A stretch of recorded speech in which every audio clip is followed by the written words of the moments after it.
Dear student, panacea law classes आज अपने एक नए वीडियो के साथ उतर रहा है। पनेसिया लॉ क्लासेस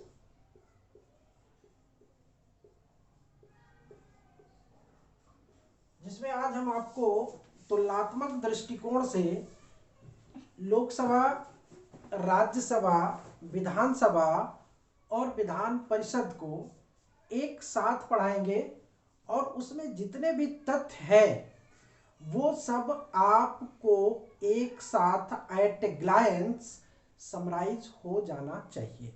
इसी संदर्भ में आज हमने एक क्लास यानी कि 1 घंटे का या पौने 1 घंटे का जो भी होगा वो वीडियो यहाँ पे प्रस्तुत करने जा रहे हैं। आइए हम लोग उसके फीचर्स को देखते हैं कि किस तरह से हमारे लोकसभा का गठन होता है, राज्यसभा का गठन होता है, विधानसभा का गठन होता है और विधान परिषद का गठन होता है।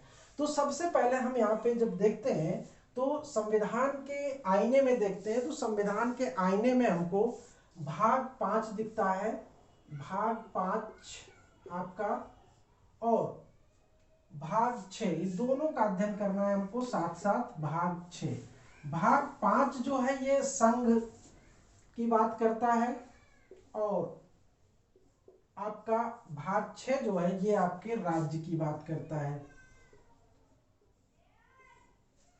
राज्यों की बात करता है। अब यहाँ पे देखिए भाग 5 में संघ की बात हो रही है, तो हमारा जो संघ का सिस्टम है, जो संघ में संचालित हमारे 2 महत्वपूर्ण अंग हैं वो है लोकसभा और राज्यसभा। तो यहाँ पे लोकसभा जिसको हम लोग बोलते हैं house of the people, Lok Sabha, ये आपके आर्टिकल 81 में इसके फॉर्मेशन की बात बताई गई है। राज्यसभा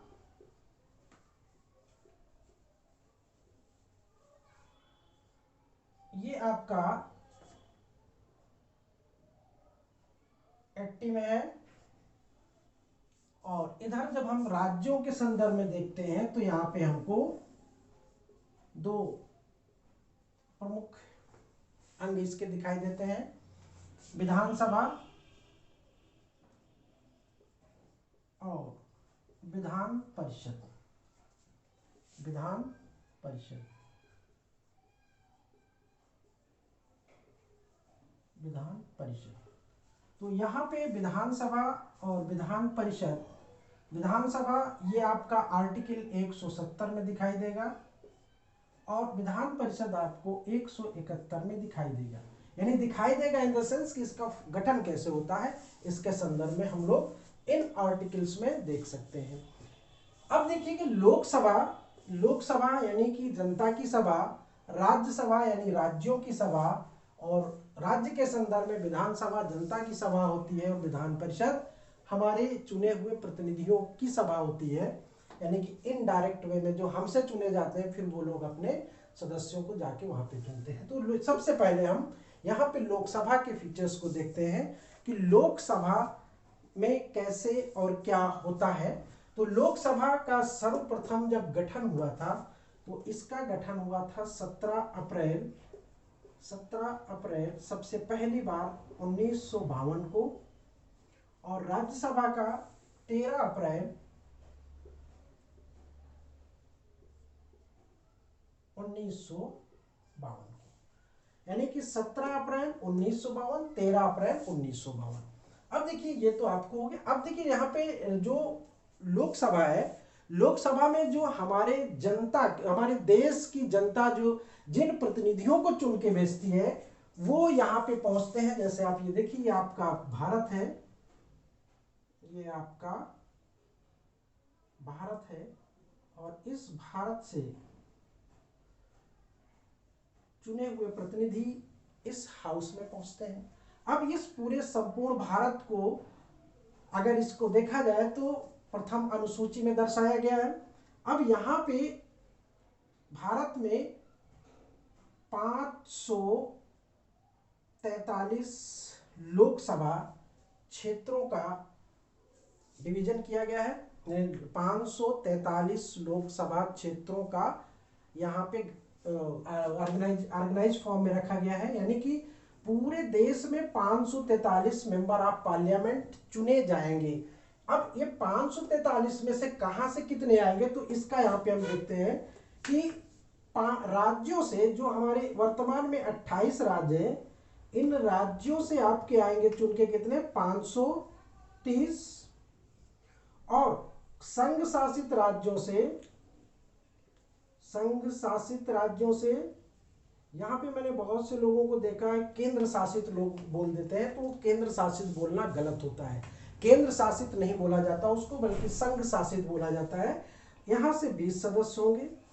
2 सदस्य आपके एंग्लो इंडियन समुदाय से नॉमिनेटेड होंगे, जिन्हें राष्ट्रपति, अगर उनकी राय में लोकसभा में एंग्लो इंडियन समुदाय के लोगों का उचित प्रतिनिधित्व तो नहीं है, तो वहां से 2 सदस्यों को वो चुनेंगे। तो इस तरह से करके ये 552 मेंबर ऑफ पार्लियामेंट की आपकी लोकसभा बनती है। लेकिन यहाँ पे देखिएगा 7 सीटें जो हैं यहाँ से संघ शासित राज्यों से ये खाली चल रही हैं, और ये यहाँ पे 530 और 7 ये खाली चल रही हैं। तो आपको कितना इलेक्ट करना है, यानी 530 और 13, 530 और 13 यानी कि 543। ये 543 लोगों का निर्वाचन पूरे भारत के क्षेत्र से होता है, यानी संपूर्ण भारत से होता है। 543 मेंबर, ये 2 मेंबर जो होते हैं एंग्लो इंडियन नॉमिनेटेड होते हैं। इनके बारे में भी अभी मसला चल रहा था कि इनको अब इनकी उपयोगिता खत्म हो गई है, इनको यहाँ से रिप्लेस कर देना चाहिए। लेकिन अभी तक हमारे किसी भी नए अमेंडेड बेयर एक्ट में भी इसका कहीं पे भी ऐसा नहीं है जहाँ पे इसको रिपील किया गया। अभी भी ये स्थापित है, मान्यता प्राप्त है। तो 2 ये हो गए। तो इस तरह से करके 543 प्लस 2 यानी 545 लोगों का प्रतिनिधित्व हमारे लोकसभा में रहता है। ये फॉर्मेट, ये गठन आपने देख लिया, यदि 543 लोगों का। अब हम देखते हैं राज्यसभा में। राज्यसभा में राज्यों और संघ शासित राज्यों से 233 मेंबर का प्रोविजन है। 233 मेंबर का, ये आप 4थी अनुसूची में देख सकते हो। 4th शेड्यूल में आप इसका आंकड़े देख सकते हो, कहां से कितने हैं। 4th शेड्यूल में इसके आंकड़े आप देख सकते हो, 233 है वहां पे। जबकि आपका लद्दाख और जम्मू कश्मीर संघ शासित राज्य बन गया, तो उससे अभी कोई फर्क नहीं पड़ने वाला है सीटों पे, हमारे सीटों के आंकड़ों पे कोई फर्क नहीं पड़ने वाला।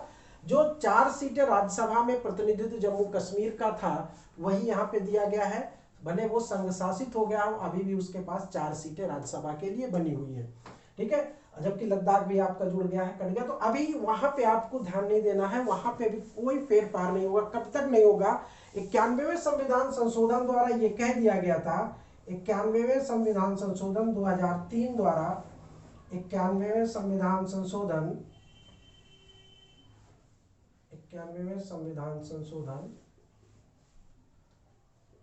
2003 में ये कह दिया गया था कि 2026 के आंकड़े, यानी 2026 तक या 2026 के बाद होने वाली जनगणना के आंकड़े जब तक प्रकाशित नहीं हो जाते हैं, तब तक हमारे देश की संसद में, यानी लोकसभा में और राज्यसभा में और राज्य की विधानसभाओं में जो सीटों का जो बंटवारा है, वो यही वर्तमान रहेगा। यानी कि 2026 तक तो कोई चांस नहीं हो। 2026 के बाद, यानी 2031 की जनगणना के जब परिणाम आ जाएंगे, तो उसके बाद हो सकता है, अगर चाहा जाएगा तो किया जा सकता है, अदरवाइज ये 543 ही रहेंगे और ये 233। और फिर इसके बाद इसमें एक और संशोधन की बात कही गई, यानी एक तो ये कहा गया था कि जो सीटें हैं उनको 91वें संविधान संशोधन में फिक्स कर दिया गया था। दूसरा, इसमें एक बात बहुत महत्वपूर्ण कही गई थी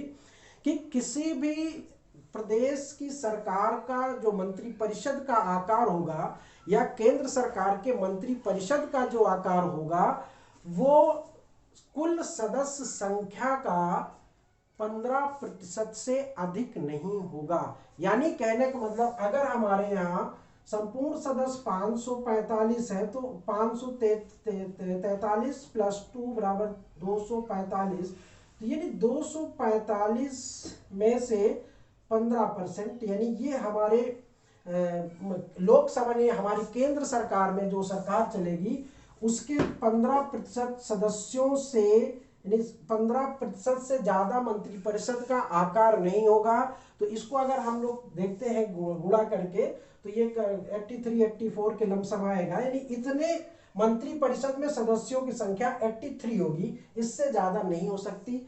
और राज्यों के संदर्भ में भी यही, जैसे उत्तर प्रदेश में आप देख लीजिए आपके यहाँ 403 सदस्य हैं, तो 433 का 15%, तो अब 15 चौको 60, यानी कहने का मतलब 60 सदस्य हमारा मंत्रिपरिषद होगा उत्तर प्रदेश का। लेकिन जहां पे इस फार्मूले के अनुसार, जैसे मान लिया जहां पे 40 मेंबर, जहां पे 40 एमएलए हैं तो 15 चौको 60, वहां पे 6 होंगे, तो वहां पे ये फार्मूला काम नहीं करेगा। यानी जहां पे इस फार्मूले के तहत निकालने पे अगर 12 मंत्रियों से कम का आंकड़ा आ रहा है तो वहां पे 12 लिया जाएगा। यानी कि मिनिमम किसी भी राज्य में मंत्रिपरिषद की संख्या, जो मंत्रिपरिषद के सदस्यों की संख्या मिनिमम 12 हो सकती है और मैक्सिमम 15% हो सकती है उस संपूर्ण राज्य की विधानसभा के सदस्यों के आंकड़ों के हिसाब से। ठीक है, अब देखिए यहाँ पे मैं बताना ये आपने देख लिया लोकसभा। राज्यसभा में देखिए 12 सदस्य इसके नॉमिनेटेड होते हैं, जो साहित्य, विज्ञान, कला और समाज सेवा से जुड़े होते हैं। इसमें खेल कूद को भी शामिल कर दिया गया, वो कला के अंतर्गत किया गया, जबकि स्पेशल खेल कूद का कोई उसमें प्रोविजन नहीं किया गया है। कला के अंतर्गत ही खेल कूद को शामिल किया गया, जिसके अंतर्गत सचिन तेंदुलकर को मेंबर ऑफ पार्लियामेंट राज्यसभा का बनाया गया है। यहाँ पे देखिएगा 12 सदस्य साहित्य, विज्ञान, कला, साहित्य, विज्ञान और कला के क्षेत्र से आते, साहित्य, विज्ञान, कला और समाज सेवा के क्षेत्र से राष्ट्रपति द्वारा नॉमिनेटेड होते हैं। ये 12 सदस्य राष्ट्रपति द्वारा नॉमिनेटेड होते हैं। तो एक बात, दूसरी बात, और यहाँ पे ये, इसके बाद देखिएगा विधानसभा का फॉर्मेशन। किसी भी राज्य की विधानसभा का सदस्य संख्या जो होगी वो कम से कम 60 होगी और अधिक से अधिक 500 होगी। यानी अधिक से अधिक 500 होगी और कम से कम 60 होगी। यानी कि कम से कम 60 और अधिक से अधिक 500। एक्सेप्शन इसके देख लीजिए आप। एक्सेप्शन इसके कौन कौन से, आप लोगों को बताने की जरूरत नहीं है, आप लोग आंकड़ों पे थोड़ा सा ध्यान दीजिएगा, मैं कॉन्सेप्ट यहाँ पे आपको बता दे रहा हूँ। अब यहाँ पे आप देखिएगा सिक्किम भी हो सकता है आपका, गोवा भी हो सकता है आपका, ठीक है, सिक्किम भी हो सकता है, गोवा भी हो सकता है, और भी जो है 60 के नीचे जो है एक्सेप्शन में आएंगे वो, यानी वहां पे विधान एमएलए की संख्या जो है वो 60 से कम है। ठीक है, तो वो एक्सेप्शन में आ गया। अब विधान परिषद का कैसे होता है? विधान परिषद का मामला ये है कि जिस भी, पहले तो ये जान लीजिए कि संपूर्ण राज्यों में 28 राज्यों में विधान परिषद नहीं है। विधान परिषद आपकी किन किन राज्यों में, मैं पहले बता देता हूँ। पहले जम्मू कश्मीर में थी, अब तो नहीं, वहाँ पे बची है। जम्मू कश्मीर, बिहार, उत्तर प्रदेश, फिर उधर महाराष्ट्र, कर्नाटका, आंध्र प्रदेश और आपका तेलंगाना। ये इतनी जगह पे आपकी विधान परिषदें थीं। अब जम्मू कश्मीर नहीं है तो बनी सी बात है कि 4 और 2 6 जगह बची हैं आपकी विधान परिषदें। तो यहाँ पे विधान परिषद की सदस्य संख्या क्या होगी, यहाँ पे आपको पता हो गया। यहाँ पे भी आपको सदस्यों की संख्या का पता चल गया, यानी कि 245 होंगे। और अभी 5 का मामला यहाँ पे फंसा हुआ है, यूनियन टेरिटरी का। क्या उनका प्रतिनिधित्व तो नहीं होगा? उनका प्रतिनिधित्व भी लोकसभा और राज्यसभा में होगा, लेकिन वो कैसे होगा? वो एक समिति गठित की जाती है, उस समिति के माध्यम से उनका नॉमिनेशन होता है, तो 5 लोग हो जाते हैं। कुल मिला के 550 सदस्यों की व्यवस्था यहाँ पे की गई है आपके राज्यसभा में सदस्यों की संख्या। ये वर्तमान की स्थिति मैं आपको बता रहा हूँ, ये भी आपके वर्तमान की स्थिति है। अब यहाँ पे देखिए विधान परिषद में जो है विधान परिषद में उस जिस भी राज्य में, जैसे मान लिया उत्तर प्रदेश में हमारे विधान परिषद है, तो उत्तर प्रदेश की विधान परिषद में कितने सदस्य हो सकते हैं, तो कहता है कि जिस राज्य की विधान परिषद को बनाया जाना है या जो बने हुए हैं उनके हिसाब से, या जो हमारा सूत्र है, जो हमारा फॉर्मूला है, वो ये है कि किसी भी राज्य में विधान परिषद का गठन उस राज्य के विधानसभा के समस्त, यानी उस राज्य की विधानसभा के समस्त सदस्यों का 1/3 होगा। 1/3 होगा, यानी कि संपूर्ण सदस्यों का 1/3 होगा।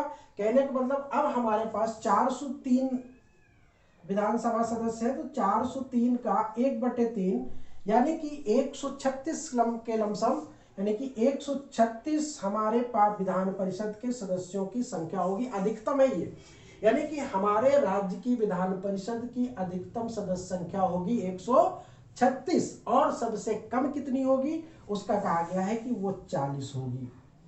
यानी कि किसी भी राज्य की विधान परिषद की सदस्य संख्या सबसे कम 40 होगी और सबसे ज्यादा का कोई फार्मूला नहीं है। वो फार्मूला इसलिए नहीं है कि वहां पे उस राज्य की विधानसभा की सदस्य संख्या 403 का 1/3 निकाल लिया तो ये 136 आ गया, तो ये मैक्सिमम हो गया। अगर किसी की राज्य की विधानसभा सदस्य 296 है तो उसका 1/3 निकालेंगे तो उसका ये मैक्सिमम होगा। तो यहाँ पे मैक्सिमम का फार्मूला 1/3 का है और मिनिमम का फार्मूला 40 का है। तो 40 तो फिक्स है, लेकिन मैक्सिमम एक्सेप्शन में आज जम्मू कश्मीर हुआ करता था, अब तो वो रहा नहीं, तो यहाँ पे वो फार्मूला नहीं 40 का ही रहेगा अभी फिलहाल। तो 136 यानी मैक्सिमम का आपका कोई फार्मूला नहीं है, मैक्सिमम का बस यही है कि उस राज्य की विधानसभा का 1/3। ये Uttar Pradesh higher judicial services में पूछा गया था ये सवाल कि विधान परिषद में अधिकतम सदस्यों की संख्या का क्या रेशियो है, तो 1/3 आपको बताना है। इस तरह से करके यहाँ पे आपने इसका भी फॉर्मेशन देख लिया, किस तरह से आपकी विधान परिषद गठित। तो अब देखिएगा यहाँ पे हमने अभी तक क्या देखा, आंकड़े देखे, यानी कि लोकसभा में, राज्यसभा में, विधानसभा में और विधान परिषद। अब देखते हैं, ये चीज आपको मेरे समझ में आ गई होगी, इसको मैं यहाँ पे इरेज कर रहा हूं। यहाँ पे अब देखिएगा इसके बाद आप कि अब लोकसभा में, यानी कि यहाँ पे लोकसभा, राज्यसभा, विधानसभा और विधान परिषद में जो हमारे मेंबर ऑफ पार्लियामेंट, यानी कि मेंबर ऑफ पार्लियामेंट सांसद सदस्य, मेंबर ऑफ पार्लियामेंट संसद सदस्य, एमएलए जिसको आप लोग बोलते हो, यहाँ पे एमएलसी बोलते हो, मेंबर ऑफ लेजिस्लेटिव काउंसिल बोलते हो। तो अब देखिए मेंबर ऑफ पार्लियामेंट कौन हो सकता है, किसको चुना जा सकता है। तो कहता है कि पहला पॉइंट कहता है कि भारत का कोई भी नागरिक जो 25 वर्ष की आयु पूरा कर लिया हो और लोकसभा का सदस्य बनने की योग्यता हो। तो ये लोकसभा के सदस्य बनने की योग्यता क्या है, तो कहता है कि पागल दिवालिया नहीं होना चाहिए, अपराध में दोष सिद्ध नहीं होना चाहिए और किसी लाभ के पद पर नहीं होना चाहिए। ठीक है, तो ये आपकी क्वालिफिकेशन है मेंबर ऑफ पार्लियामेंट बनने के लिए। आप भी बन सकते हो, हम भी बन सकते हैं मेंबर ऑफ पार्लियामेंट, और यहाँ पे क्वालिफिकेशन हम लोगों की पूरी है करीब करीब। तो उसके बाद कहता है कि राज्यसभा में क्या क्वालिफिकेशन होना चाहिए भैया, तो यहाँ पे और यहाँ पे फर्क है। यहाँ पे 25 इयर्स का है और यहाँ पे बात वही है, भारत का नागरिक होना चाहिए, पागल दिवालिया नहीं होना चाहिए, ठीक, और लाभ के पद पे नहीं होना चाहिए। यहाँ पे 25 वर्ष, यहाँ पे 30 वर्ष। अब यहाँ पे क्या है, यहाँ पे भी सारी बातें सेम है, डिक्टो है वहां पे, यहाँ पे।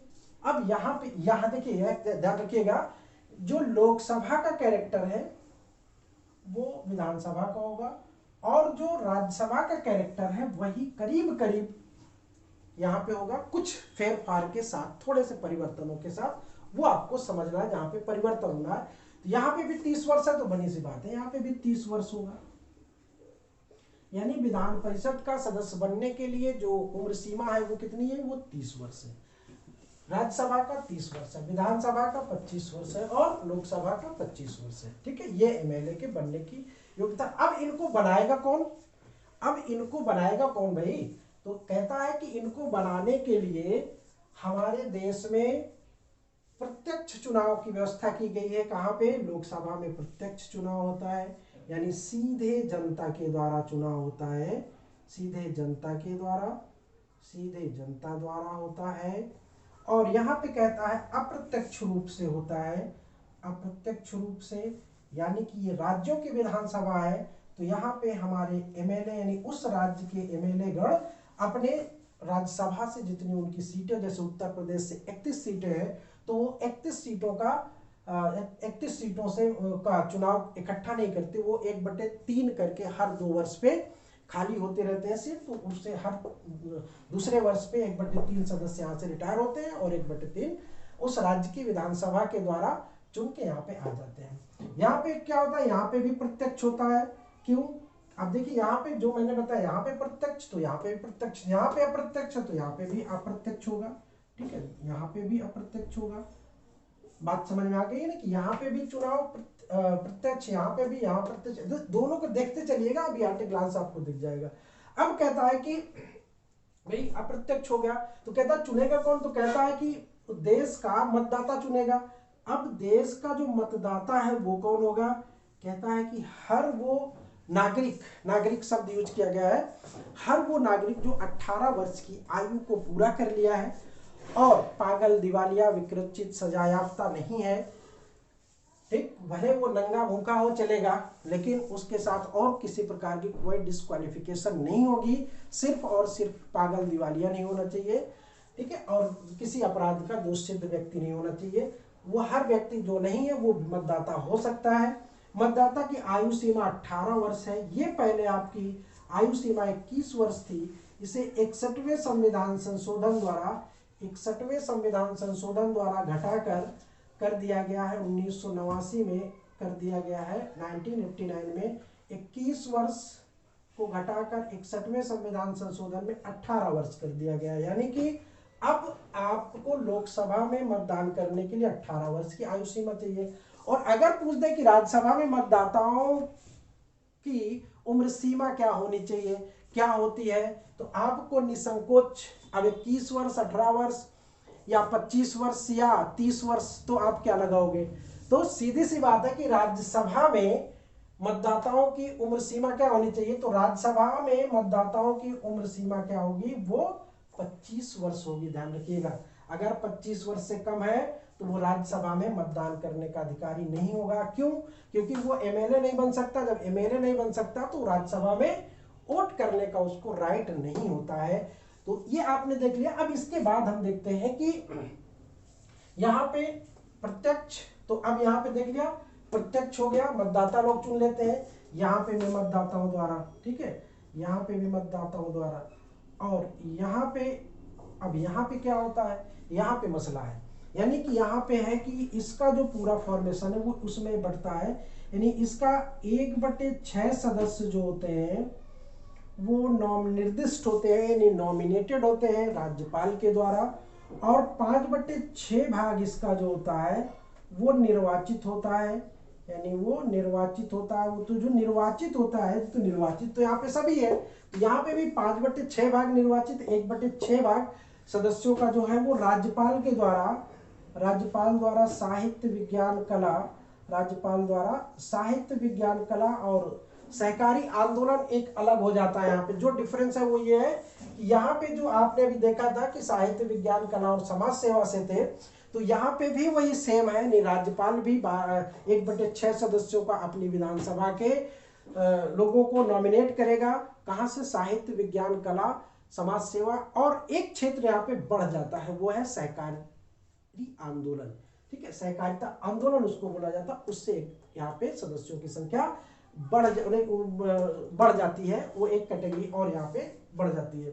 तो इस तरह से करके अब ये जो 5/6 भाग निर्वाचित है, तो ये 5/6 भाग निर्वाचित होगा, तो ये जो निर्वाचित होगा यानी जो हमारे एमएलसी 5/6 एमएलसी जो होंगे वो चुने जाएंगे। कैसे? अप्रत्यक्ष रूप से, चूंकि सिस्टम अप्रत्यक्ष का, तो चुने जाएंगे। तो इनको कौन चुनेगा? तो इनको कहता है कि भाई 1/3 भाग जो है वो हमारे एमएलए लोग चुन लेंगे, यानी कि इस 5/6 में से 1/3 भाग एमएलए लोग और 1/3 भाग आपका स्थानीय निकाय के सदस्यों द्वारा।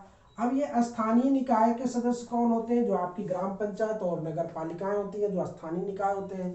ठीक है, स्थानीय निकाय से 1/3 आ जाएंगे, यानी कि ये पॉलिटिकल सिस्टम से 1/3 1/3। अब 1/12 भाग जो है वो राज्यों के 3 वर्ष के स्नातकों के द्वारा, यानी 1/12 भाग राज्य के स्नातकों द्वारा, राज्य के स्नातकों द्वारा। अब दूसरा 1/12 भाग माध्यमिक स्तर के गुरुजी लोग, माध्यमिक स्तर पे पढ़ाने वाले, माध्यमिक स्तर के अध्यापक लोग। ठीक, तो ये आपका इस तरह से करके ये पूरा फॉर्मेशन आपका बन जाता है। यानी कि अब यहाँ पे एक सवाल उठ सकता है कि किसी एमएलसी को चुनने के लिए जो मतदाता होंगे उनकी उम्र सीमा क्या हो सकती है। तो अब देखिए, समझ लीजिए, मैक्सिमम क्या हो सकती है, मिनिमम क्या हो सकती है। तो मैक्सिमम तो भाई 25 वर्ष होगी, उससे नीचे का नहीं होगा, एक पार्ट। दूसरा पार्ट, अगर वो स्थानीय निकाय से जा रहा तो वो 21 वर्ष का भी हो सकता है। तो वहां पे पूछ सकता है कि मिनिमम आयु सीमा क्या चाहिए। तो अब यहाँ पे आप देख लीजिए 21 वर्ष। ठीक, अब यहाँ पे एक बात और है, स्नातक जो कि 3 वर्ष का हो सकता है कि कोई बंदा 19 वर्ष में पूरी कर 17 वर्ष में ग्रेजुएशन होगा, 17 3 20, यानी 20 साल का भी मतदाता हो सकता है।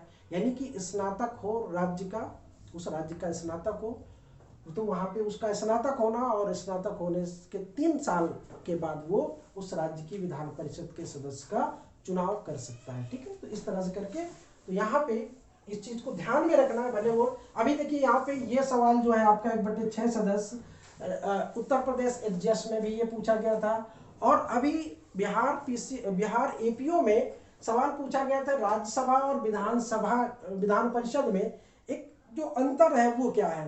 तो अब यहाँ पे देखिएगा कि अंतर अभी तो नहीं दिखाई देगा यहाँ पे, लेकिन अभी अगर वो सवाल का मैं जवाब दूं तो बहुत आसानी से मिल जाएगा। तो यहाँ पे वो महाभियोग की जो प्रक्रिया है उसमें ये डिफरेंट है दोनों। नहीं, राष्ट्रपति पे जब महाभियोग की प्रक्रिया लगाई जाती है तो राज्यसभा भाग लेती है, या किसी भी संवैधानिक संस्था पे बैठे हुए लोगों के ऊपर जब भी कभी महाभियोग जैसे इम्पीचमेंट या की जो प्रक्रिया चलती है, तो यहाँ पे एक्चुअली में इम्पीचमेंट जो शब्द होता है ये सिर्फ और सिर्फ राष्ट्रपति के संदर्भ में यूज होता है, लेकिन हम लोग यहाँ पे सबके संदर्भ में यूज कर देते हैं। जैसे रिमूवल ऑफ द जजेस होता है, तो जजों को भी हम लोग हिंदी में महाभियोग लिख देते हैं जबकि उनका रिमूवल होता है। तो कहने का मतलब यहाँ पे ये है कि ये वहां पे भाग लेती है लेकिन विधान परिषद वहां पे भाग नहीं लेती, इस सेंस में वो अलग हो जाती है। बाकी कार्यकाल देखो, अब चुनाव आपने देख लिया, चुनाव हो गया, तो अब ये जो हमारे मेंबर ऑफ पार्लियामेंट लोगों को आप लोगों ने चुन के भेज दिया है, तो ये लोग कितने दिन का शासनकाल है इनका? 5 वर्ष इनका है, 6 वर्ष इनका है, और 6 वर्ष इनका भी है, 6 वर्ष इनका भी है, यानी 6 वर्ष और 5 वर्ष। और यहाँ का कितना होगा? यहाँ का बनीज बात, लोकसभा का 5 वर्ष है तो यहाँ का भी 5 वर्ष होगा। तो राज्यसभा का देख लिया 6 वर्ष, यहाँ का देख लिया 5 वर्ष। ठीक, दोनों को आप देखते हुए चलिए। अब देखिए यहाँ पे 5 वर्ष 5 वर्ष 5 वर्ष हो गया। अब दूसरी चीज यहाँ पे एक सवाल जो बनता है वो ये बनता है कि क्या लोकसभा पूरे कार्यकाल के लिए होती है? ना, ये समय के पहले भी भंग की जा सकती है और अल्पकाल के लिए भी हो सकती है। अगर बहुमत ना हो तो 13 दिन में आपने देखा होगा कि अटल बिहारी वाजपेयी जी की सरकार गिर गई थी 13 दिन में। तो यहाँ पे 5 वर्ष कोई फिक्स नहीं है, 5 वर्ष नहीं, उसके बहुमत के ऊपर निर्भर करता है कि उस सरकार को बहुमत है या नहीं है। लेकिन यहाँ पे क्या होता है, ये स्थायी होती है, ये कभी भी भंग नहीं होती है, ये स्थायी प्रकृति की है, कभी ये भंग नहीं होती है। और इसके सदस्य 1/3 सदस्य जो होते हैं प्रत्येक 2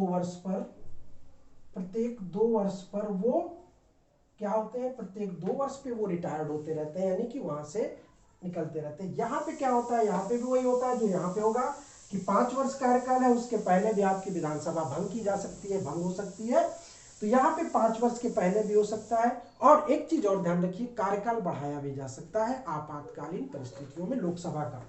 ठीक है, राज्यसभा का भी बढ़ाया जाता है राष्ट्रपति शासन के संदर्भ में, बढ़ाया भी जा सकता है, उसके पहले भी हो सकता है। कोई ऐसा यहाँ पे रिजिट या फिक्स्ड कोई कार्यकाल नहीं दिया गया है। दूसरी चीज यहाँ का क्या मामला है, यहाँ का भी वही मामला है कि ये भी स्थायी नेचर का तो है, ठीक, स्थायी नेचर का ये भी, इसको भी भंग नहीं किया जा सकता, लेकिन इसका उत्साधन किया जा सकता है। क्या किया जा सकता है, एबोलिशन किया जा सकता है।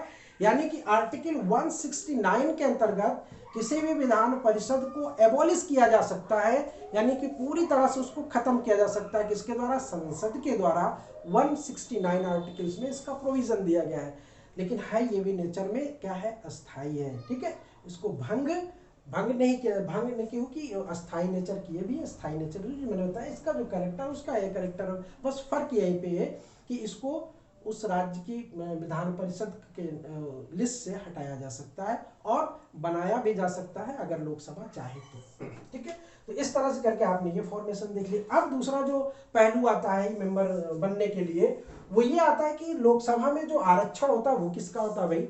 लोकसभा में जो आरक्षण होता है एससी और एसटी का होता है, अनुसूचित जाति और अनुसूचित जनजाति का होता है। तो अनुसूचित जनजाति का 85 है और 48 के लमसम एससी, यानी एससी 85 सीट है और एसटी का आपका 48 सीट है। तो ये जो आंकड़े कभी कभी आपका जब परिसीमन होता है, एडजस्टमेंट होता है, परिसीमन होता है, तो ये सीटें कभी कभी 84, कभी 49, कभी 85, कभी 48 इस तरह फ्लक्चुएट होती है, तो कभी 47 भी हो जाती है। तो ये इसमें लेटेस्ट डाटा क्या है वो आप लोग अभी जो 19 में लोकसभा चुनाव हुए वहां से आप देख सकते हो एग्जैक्ट डाटा क्या है। लेकिन ये इससे आगे पीछे एक आगे होगी या एक पीछे होगी, ऐसे ही होगा, इससे ज्यादा नहीं होगा। तो ये मेरा थोड़ा पुराना आंकड़ा हो सकता है। तो ये 85 और 48 आपका एससी का 85 सीट, यानी लोकसभा में 543 में से 543 में से आपके जो 85 मेंबर होंगे वो अनुसूचित जाति के होंगे और जो 48 मेंबर जो आपके होंगे वो आपके एसटी से होंगे, शेड्यूल ट्राइब्स से होंगे, ठीक है। इनकी एससी की जनसंख्या जो पूरे भारत में है वो 16% के लमसम है और ये एसटी की जो जनसंख्या है वो 8% के लमसम है। तो उसी जिस अनुपात में इनकी जनसंख्या है उसी अनुपात में इनको लोकसभा में आरक्षण दिया गया है। राज्यसभा में आरक्षण का क्या प्रोविजन है, राज्यसभा में आरक्षण का कोई प्रोविजन नहीं है, इसलिए कि यहाँ पे आरक्षण होता ही नहीं है।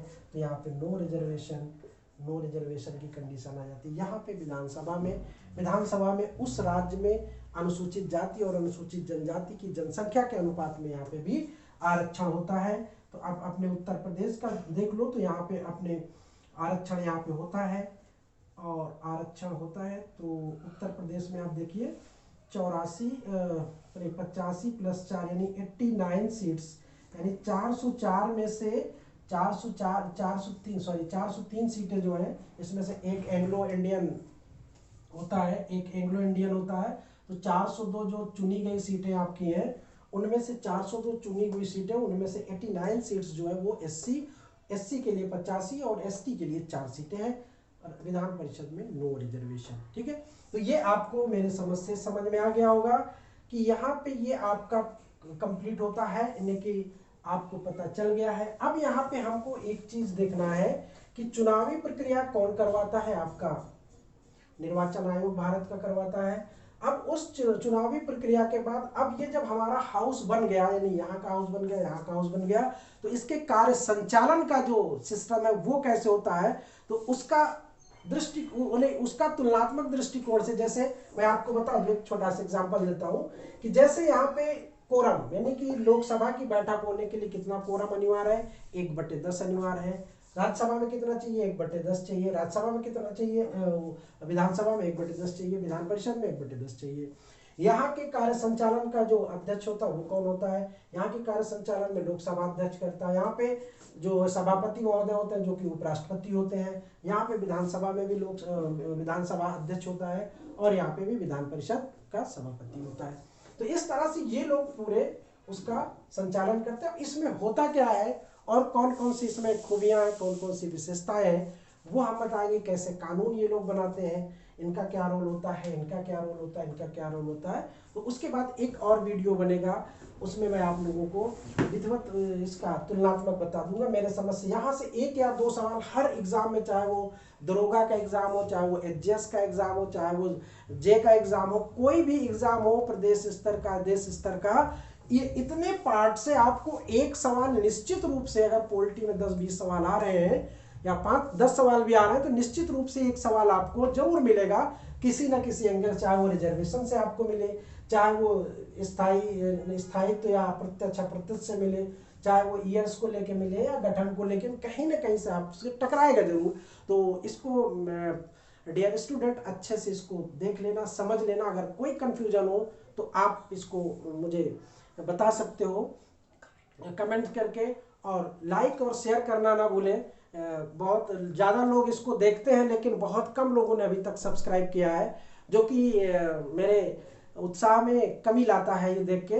तो करीब 27% लोगों ने अभी तक लाइक किया है, और 27 के बाद जितने लोग बच रहे हैं 63 लोग करीब, वो लोग देखते तो हैं, खूब विधिवत तरीके से देखते हैं, क्योंकि वाचिंग जो इसका वो है वो बहुत अच्छा चल रहा है, बहुत ज़्यादा जा रहा है ग्राफ। लेकिन सब्सक्राइबर जो है उसके बहुत ज़्यादा नहीं है। अगर सब्सक्राइबर और थोड़ा सा बढ़ जाए तो मैं इसको बहुत अच्छे बड़े उस पर ले जाऊं, ताकि आपको हर एक टॉपिक का एक विधिवत ज्ञान होना चाहिए, एक ऑपरेशनल ज्ञान जिसको बोलते हो ना, एक एक चीज़ को खोल के रख देना, वो होता है आपकी स्टडी का। और आजकल की जो स्टडी चल रही है जिसको हम लोग बोलते हैं स्मार्ट स्टडी, तो स्मार्ट स्टडी पे हमें वर्क करना है। बाकी आप पढ़ने को तो देखते हो, सारा दुनिया सारा देश पढ़ रहा है आपका, सारी दुनिया भी पढ़ रही है अगर के संदर्भ में देखा जाए, और सभी लोग कंपटीशन में हो, चाहे वो राष्ट्रीय स्तर पे हो चाहे वो अंतर्राष्ट्रीय स्तर पे हो, हर स्तर पे हमें प्रतिस्पर्धा करनी पड़ती है। तो इसलिए प्रिय छात्रों, आप लोग जो है इसको ज़्यादा से ज़्यादा प्रमोट करने की कोशिश करें, आपका